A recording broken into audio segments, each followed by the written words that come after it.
집집마다 지나간 일을 생각하면서 부부간에 말다툼을 하는 경우가 많다고 합니다. 그런데 그 말다툼을 하는 경우 중에 굉장히 흔한 것들을 보니까 이렇습니다. 아이고, 그때 그 집을 팔면 안 됐어. 아이고, 그때 그걸 하면 안 됐어. 그때 당신이 그걸 선택했기 때문에 아유, 우리가 이렇게 된 거야 라고 하는 이야기들을 제일 많이 한다고 합니다. 그런데 그 주제를 사실 집집마다 거의 다 있죠. 그때 그 집을 팔면 안 됐어. 그때 그 땅을 샀어야 돼. 혹은 그때 우리가 그걸 했어야 돼. 그런데 그게 내가 아니고 당신이 그때 그걸 막지 않았어요. 그래서 그 주제를 갖고 교회에 갔더니 목사님이 이런 말씀을 해서 두 부부가 다 은혜를 받았다고 합니다.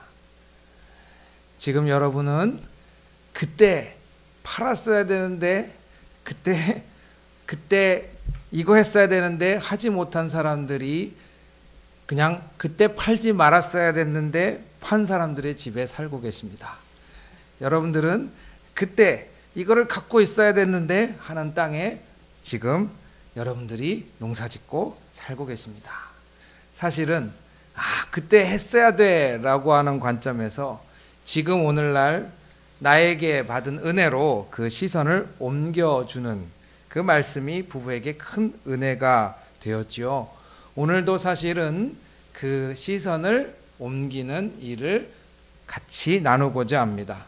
조금 더 여러분들이 지금 그 성경책을 갖고 계시면 요한복음 9장을 말씀을 들으시면서 쭉 읽어보셔도 좋고요.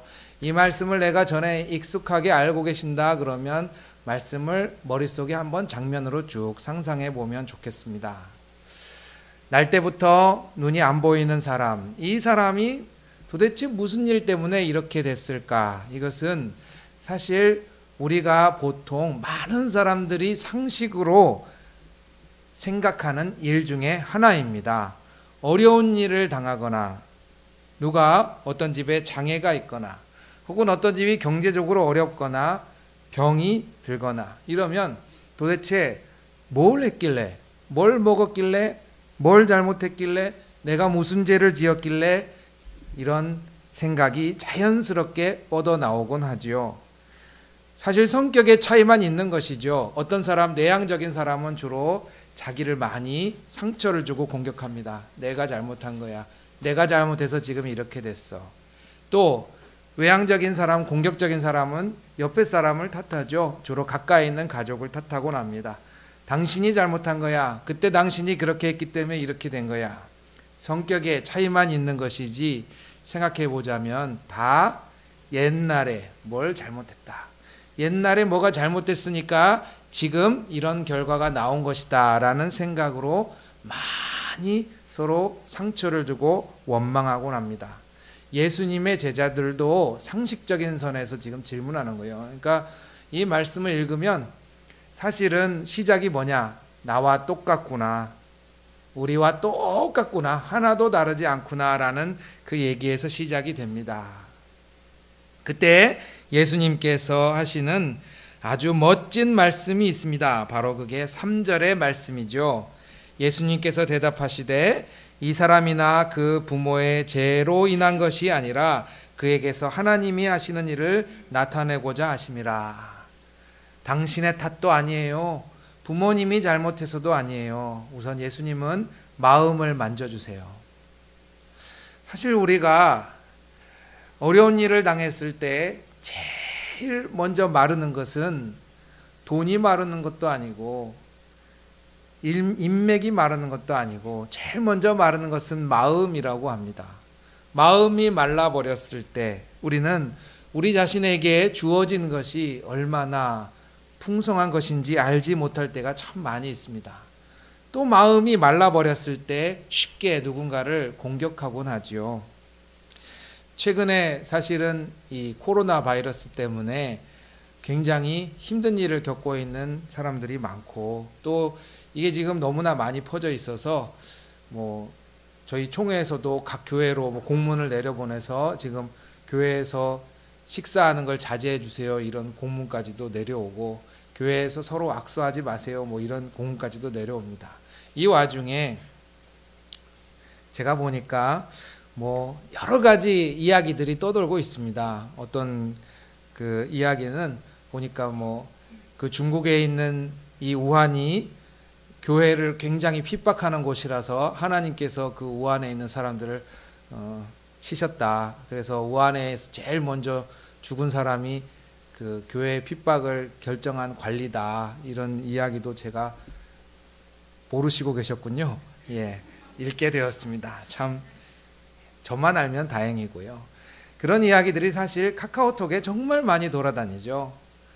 근데 그 얘기를 들을 때는 그렇구나 라고 생각하고 그 사람들이 잘못했구나 생각할 수 있겠지만 사실은 그 사람들 입장에서 돌아가면 굉장히 힘든 이야기입니다. 왜냐하면 누가 병에 걸려서 죽거나 누가 병에 걸려서 아프거나 혹은 그 집에 어려움이 닥치면 그 사람이 뭔가 하나님의 분노를 샀기 때문에 뭔가 하나님한테 잘못했기 때문에 그렇지 않을까라는 생각이 그런 뉴스를 만들어내는 것이죠. 그래서 이 오늘 여기 나오는 맹인은 그 부모는 자기가 죄가 많다고 아무리 난 아니야 생각을 해도요 계속 살아오면서 그 얘기를 들으면 내가 죄가 많구나 하고 생각이 들 때가 많습니다. 우리 중에는 그런 일들이 많아요. 사실은 뭐 집집마다 이런 일들이 한두 개가 없겠습니까? 그런데 주변에서 얘기하거나 이럴 때 자기 자신이 내가 정말 잘못해서 그렇구나, 내가 죄가 많구나 할 때가 많이 있습니다. 그런데 그때 이 3절 말씀이 정말 위로가 되는 것은 당신의 탓이 아닙니다. 여러분이 꼭 얘기해 줘야 될 것 중에 하나고요. 두 번째, 바로 제가 오늘 설교 제목으로 뽑기도 한 하나님께서 하시고자 하는 일을 나타낸다. 이 얘기는 옛날 이야기가 아니에요. 잘 보시면 미래 이야기예요. 그죠? 하나님이 하셨던 일을 보여주는 거예요 라고 하는 게 아니에요.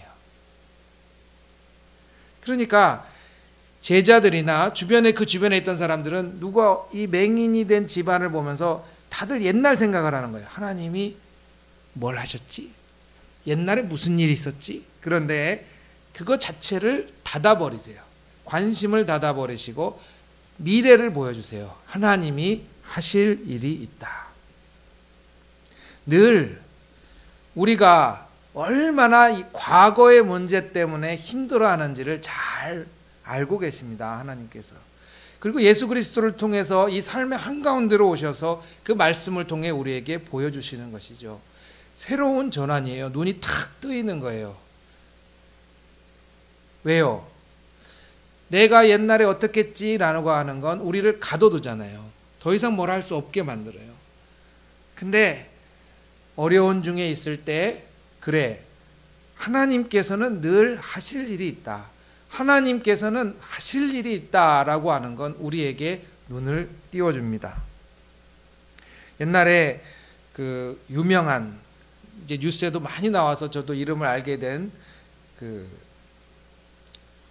위안부 문제를 처음 세상에 알린 김복동 할머니 이야기가 영화로도 많이 알려졌습니다. 사실은 옛날에 이 위안부 문제를 평생 숨겨두고 자기가 절대로 그런 피해를 당하지 않았다고 숨겨두고 꽁꽁 숨겨두고 있다가 1991년도에 세상에 알렸습니다. 내가 피해를 당했다. 그 전까지는 아무도 사실 이게 뭐 실제 존재하는지 말로만 무성했지 실제로는 기록도 없고 피해자도 안 나타났던 상황에서 내가 그렇다라고 얘기를 했어요. 근데 그 전까지 얼마나 이분이 사실은 결혼해서 남편에게도 이야기하지 못하고 결혼하기까지도 정말 오래 걸렸고요. 아기를 낳지 못하는 문제에 대해서도 설명을 해줘야 되기 때문에 그 설명하면서 또 집안에서 엄청나게 핍박을 많이 받기도 하고 그랬습니다. 그때 내가 그때 왜 그랬을까? 내가 그때 왜 일제시대에 그 놀러 나갔다가 왜 그 말을 혹해서 왜 내가 뭐 하다가 잡혀가서 이런 일을 당했을까? 도대체 내가 우리 집안에 무슨 애기 끼고 죄가 있을까? 이런 생각을 했다면 평생 그냥 나는 그 상처를 담아두고 있었겠죠. 그런데 김복동 할머니는 눈이 다른 곳을 향하기 시작하는 거죠. 그래, 내가 힘든 일을 당했다. 그래서 뭐? 그래서 어떻게? 이제 내가 할 일이 무엇인가를 찾아보니까 그래, 세상에는 나 말고도 이렇게 꽁꽁꽁꽁 과거를 숨겨두고 이 사실 내 잘못도 아닌데 꽁꽁꽁꽁 과거를 숨겨두고 이야기 못한 사람들이 많이 있겠구나. 그래서 두 가지를 시작한 거예요. 하나는 뭐냐, 여기 있는 말씀처럼 이건 내 잘못이 아니야. 이건 내 잘못이 아니야 라는 걸 첫 번째 말했고요. 이건 내 잘못이 아니라 저 일본 놈들이 나한테 그렇게 한 거야 라고 얘기하기를 시작했고, 두 번째가 뭐냐, 바로 나다. 내가 위안부다. 내가 옛날에 그런 일을 겪었다 라고 하면서 세상에 그 일을 막 얘기하기 시작하니까 그때서야 숨겨져 있던 사람들이 막 이야기를 합니다. 이야기를 하면서 상황들이 나오는 것보다 더 중요한 건 뭐냐, 메말라 있던 마음이 살아나는 것이죠.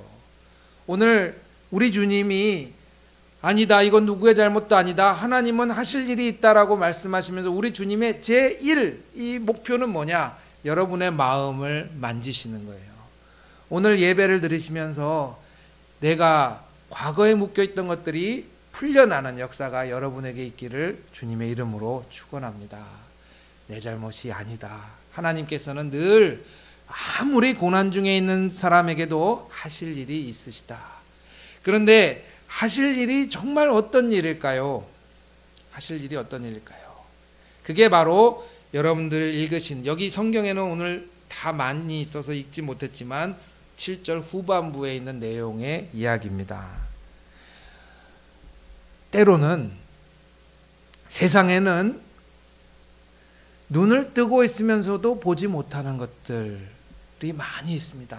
우리가 놓치는 것들이 많이 있고요. 때로는 정말 이렇게 피 안 보이는 사람인데도 볼 수 있는 것이 많이 있습니다. 그게 9장 전체의 이야기입니다. 정말 중요한 것을 보지 못할 때, 그때는 어떤 일이 생기느냐, 여기에 나오는 사람 중에는 먼저 제자들이 있습니다. 제자들은 아까 말씀드렸듯이 과거에 묶여있죠.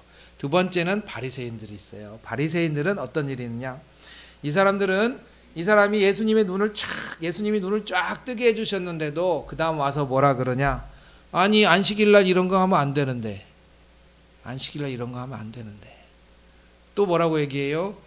이 죄인인데, 죄인이 지금 왜 용서받았지? 라고 하면서 시비를 걸어요. 또 뭐라고 합니까? 정말 눈 뜬 사람이 아까 그 눈먼 그 사람 맞냐? 본인이 맞냐? 얘기해요. 세 가지는 뭐예요? 다 쉽게 말씀드리면 일이 되게 하는 쪽이 아니라 일을 막는 쪽에 있죠. 본질을 보지 못하니까 사람들은 일을 막게 돼요. 근데 저는 이건 나쁜 사람, 이런 사람 나쁜 사람 이렇게 얘기하는 쪽으로 말씀드리는 게 아닙니다. 마음이 메마를 때, 우리 얘기예요. 우리 마음이 메마를 때는요, 우리의 생각이 어떻게 뻗어나가느냐, 내가 이거 하면은 큰일 나는 거 아니야? 내가 괜히 이거 했다가 그냥 이거 책임져야 되는 거 아니야? 이런 일들이 많이 생기기도 합니다. 또 내가 그냥 있는 대로 그냥 살아야지, 괜히 귀찮게, 이런 이야기도 우리의 생각을 가로막곤 합니다. 이 모습을 적나라하게 그대로 보여주는 것이에요. 그런데 우리 주님께서 주시는 소망은 우리의 마음을 뭘로 바꿔내요? 우리의 소망은, 우리 주님이 주시는 소망은 내가 이거 하면 큰일 나는 거 아니야? 내가 이거 하면 안 되는 거 아니야? 라고 하는 것에서 이제는 사실은 어려운 상황이 맞죠. 그런데 그 상황을 돌파하게 만들어 주십니다. 돌파하게. 자, 사실은 이 사람 부모들은 이 사람이 눈을 떴음에도, 자기 자녀가 눈을 떴음에도 불구하고 이 사실에 대해서 마주대하기 싫어해요. 왜냐하면 논쟁거리가 되고 싫거든요. 내 삶에 변화가 일어나는 게 싫어요. 그래서 뭐라고 합니까? 바리새인들이 와서 진짜 그 사람 맞습니까? 어떻게 눈을 뜨게 됐습니까? 라고 얘기할 때 가서 물어보세요. 자기 자녀인데 가서 물어보세요 라고 얘기합니다.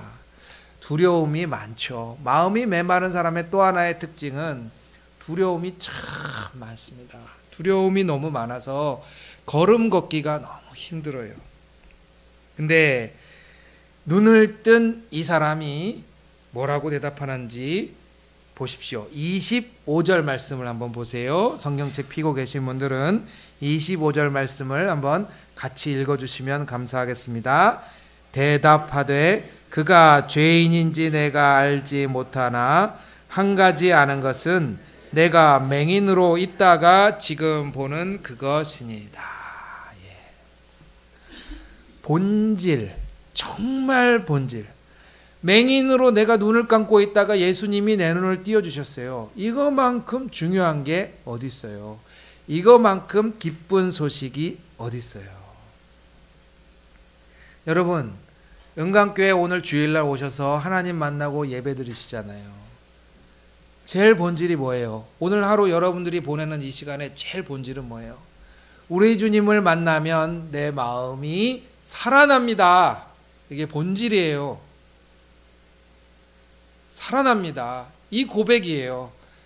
오늘 예배 드리면서 세상에서 메말랐던 내 마음이 우리 예수님을 만났더니 우리 예수님이 살아나게 하셨어요 라고 하는 게 본질이에요. 이 고백이 나오기를 축원합니다. 그래서 예배 드리는 거예요. 그래서 말씀 읽고요.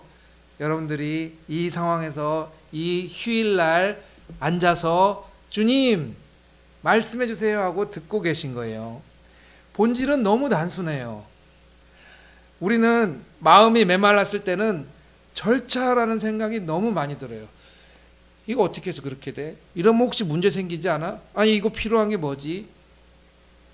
어떨 때는 꼼꼼한 게 좋죠. 그런데 꼼꼼해서 문제가 생겼다는 걸 말하는 게 아니라 여기 나오는 사람들은 왜 꼼꼼해요? 두려워서 꼼꼼한 거예요. 두려워서. 그래서 잘 생각해 보셔야 돼요. 내가 어떤 하나님 앞에 기도할 때 하나님 제가 이 문제 놓고 기도합니다. 내가 이런 문제를 놓고 기도합니다 할 때 사실 꼼꼼하게 내가 이것도 따지고 저것도 따지고 할 때는 어떨 때 잘 마음속의 중심을 들여다봐야 돼요. 내가 무서워서 이러는 거 아닌가? 내가 걱정돼서 이러는 거 아닌가? 그런데 그럴 때 여기 25절 말씀이 왜 답이 되느냐? 사실은 하나님이 주시는 답은요 단순해요. 굉장히 단순해요. 오늘 여기 왜 왔어요? 주님 만나서 제 마음이 살아나길 원해요. 주님 없으면 제 마음 말라요. 마르니까 어떻게 돼요? 무서워요. 무서우니까 걱정 많아져요. 어떻게 되지? 준비할 것도 무척 많아져요. 그런데 단순한 것 딱 하나, 생명수를 내게 부어주시니 예수님 내가 주님하고 탁 붙어서 오늘 예배 드리니까 내가 드디어 살 것 같아요. 살 것 같아요. 주일학교 학생도 할 수 있는 고백이 여러분에게 나오기를 간절히 바랍니다. 내가 살 것 같아요. 그래서 난 눈이 감겨 있었는데요. 이제 눈이 떠져 있습니다. 라고 하는 단순한 고백으로 돌파하는 거예요. 뭘 돌파합니까? 그 앞에 있는 많은 사람들이 지금 이 상황을 어떻게 보려고 합니까? 좋게 보려는 게 아닙니다. 22절 말씀을 보십시오. 제가 읽어드릴게요. 그 부모가 이렇게 말한 것은 이미 유대인들이 누구든지 예수를 그리스도로 시인하는 자는 출교하기로 결의하였으므로 그들을 무서워함이로라. 좋은 상황이 아니에요. 살벌한 상황이에요. 이 상황에서 눈을 뜨게 하는 것은 사실은 기적이죠. 기적인데 아무나 할 수 있는 게 아니기 때문에 말하면 출교한다. 두려워요. 그때 이 사람이 뭐라고 얘기합니까? 저는 단순하지만 한 가지를 말할 수 있습니다. 예수님 만났더니 내가 눈이 떠졌습니다. 정말 이 말씀에 저는 가장 중요한 것, 예수님을 만났더니 내가 눈이 떠졌습니다 라고 하는 것은 잘 보십시오. 예수님이 아까 3절에서 하나님이 하실 일이 있다라고 하는 도대체 뭘 하신 걸까요? 사람들은 하나님이 하실 일이 있다라고 하는 게 눈을 띄워주신 거라고 생각하지요. 근데 이 9장을 저는 반복해서 자꾸 읽어보시길 권해드리는데 9장에서 정말 하나님이 하신 일이 뭔지 아세요?